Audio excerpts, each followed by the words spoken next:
In energies, we're going to look at the natural gas market, which is up 2% today on its highs.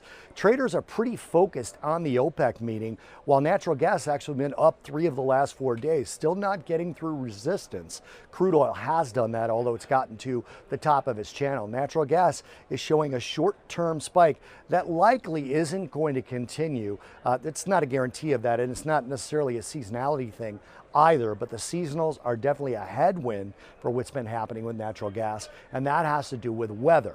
Warmer weather looks temporary, at least at this point. We definitely got a warm streak coming through the plains, through the Midwest. It's still a little cooler up in the Northeast, but southern states have been pretty warm, although not warm enough to fire up the air conditioning. Demand has been moderate on a weather basis. It's about to get higher as the southern states get warmer, which means natural gas fired air conditioning is going to be turned on, natural gas supplying the electricity to fire up those air conditioning. But at the same time, the plains and then subsequently the Midwest states like Illinois and then up into the east are going to drop back into the 10s and 20s from the 30s, 40s, and sometimes the low 50s where it's been over the last week. So weather demand expected to go from moderate to moderate high. That could potentially push natural gas through the resistance it's at now. But then you look at the EIA as well. We had inventory data this morning, and we had a lighter than expected draw. 19 billion cubic foot draw was expected to be higher than that. We are still